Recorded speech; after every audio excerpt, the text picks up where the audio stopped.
Cutting drywall can either be a complete nightmare or it can be a piece of cake. But Corey's going to show you how to get the job done without even having to use a measuring tape. Don't forget to like, subscribe, and comment your favorite drywall hacks. Let's cut to the chase. I'm Danielle and welcome to De-cor Homes.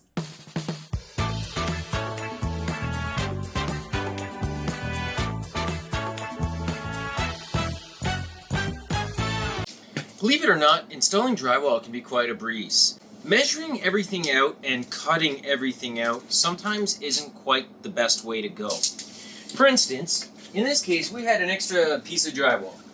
The wall is only so big, and it's bigger than our wall. This was just a clear example of how you don't have to mark off every measurement that you make. You could actually slap the drywall up, cut it to size, you crack it, you take off the difference. Your first piece is done, okay? So this is the way construction was done back in the day. There were measurements, but a lot of it was just cut by making sure that things are level, making sure that things are cut to size, and in a lot of cases, this is the quicker way of doing things. I do my trim carpentry like this, I do my drywall like this. The cost of drywall compared to the cost of drywall installation, drywall is like 1/10 the cost of its actual installation. So it makes sense to learn that skill. That way, if there's any imperfections, you could be like, mix your little bit of mud, you patch it up, and be on your way, instead of calling someone in to overcharge you to do a very small job. So we're just here to try to save you money. We're here to try to bring value to the table so that, say if you didn't have enough confidence to take on a job originally, you might actually think, you know what, I could do this. I saw Corey do it, and anything Corey could do, I could do. And that's the mentality I'm trying to push towards everyone. My father was even not confident at a certain point, and the more we work together, suddenly he's taking charge and he's becoming a different person. Because he's taking initiative and he's actually doing projects instead of asking someone else to do the project for them. When you do the job yourself, it gets done right away. When you ask someone to do it for you, you gotta wait, you're at the mercy of someone else's time. So let's get real. The bottom layer, I didn't know what height it was, but I saw that I needed to cut off what looked to me like 3/4 of an inch, and I just did it, and it fit like a glove. For the second piece, if you have a closer look here, I didn't just slap this thing on. I marked off where my plumbing, where my P-trap is, where my pipe for the cheater vent goes up, as well as where it goes down. So I know that these are all areas that I'm not supposed to screw into because we'll have a leak.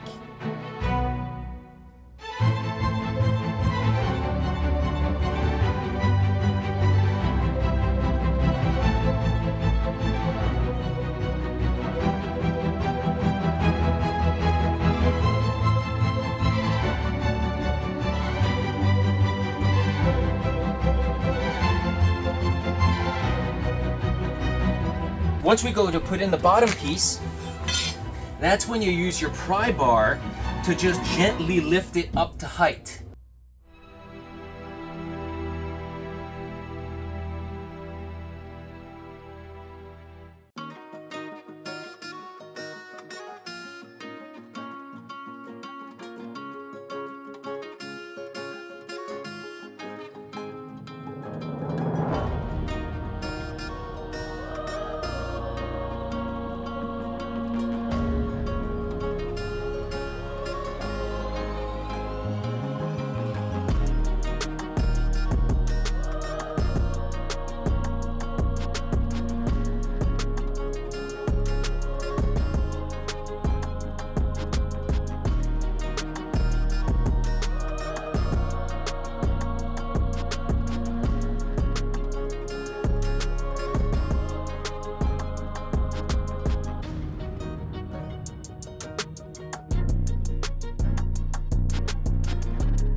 Okay, and then at that point, you just screw it in, you cut out your electrical box, and you're laughing.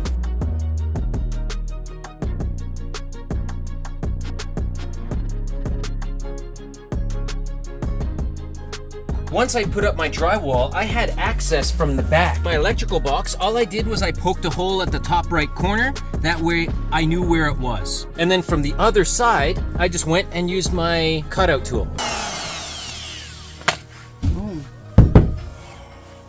So we'll pop in these 2 screws. That could have been a little bit better. But it really wasn't bad. Yeah, it wasn't bad. So I'm just reusing drywall. Keep in mind, whenever you have any holes that are in, they actually have to be pushed inwards, okay? Some of these ones are pushed out a hair. And all you need to do is take the metal part from your 6-inch blade and just push it in, okay? Just make sure that it's pushed inwards. Like for instance, this is a good example. When you go like this, it actually catches, right? You don't want it to catch because when you put on your mud, you want the mud to fill in. And you want to be able to fill in over and put as little as you can in the hole and nothing around here. So we just push all these in. And I use like a rolling technique, which is always worked. Pushing in a hole is okay? But the drywall pushed out is not okay. So now we're nice and flat.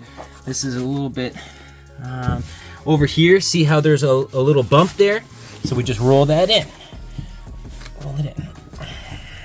This one is out a bit, roll it in.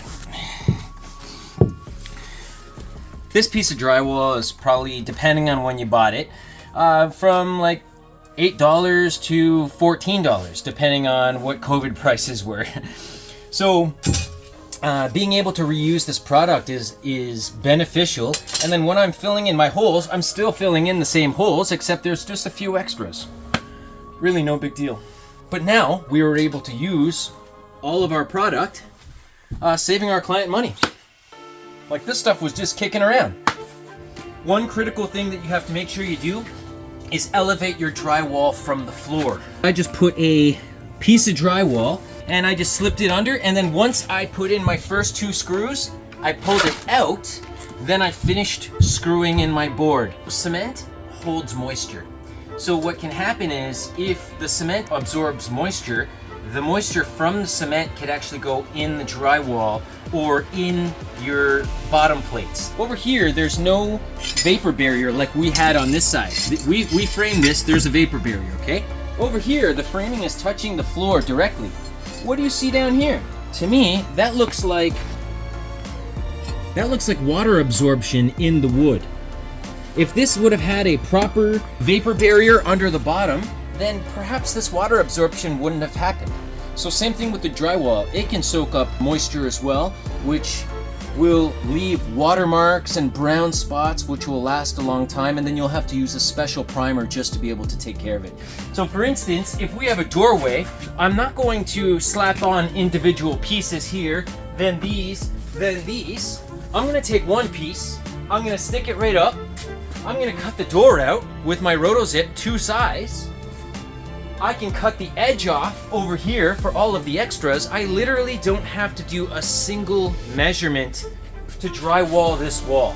The only measurement I would have to do is that once I get my top layer on, my bottom layer, I'm gonna have to know which height it is. Drywall is an awesome skill because no matter how many times you screw it up, you could just take it down and put it back up. You can keep taking it down until it looks perfect. And by the time you get that perfect feel, it's just a matter of getting some experience, figuring out how to wave your arms, how to hold your trowels and stuff like that, what to use, how to mix your mud. Once you get the experience down, jobs like this are a joke. Well, thanks for watching. I had a lot of fun in this video and I hope you did too. Practice makes perfect, and try practicing putting a comment below because we'd love to hear from you. Anything we use in our videos, we always detail in our description below. Thanks for watching. I feel like you still have some learning to do. So check out this video and don't forget to subscribe.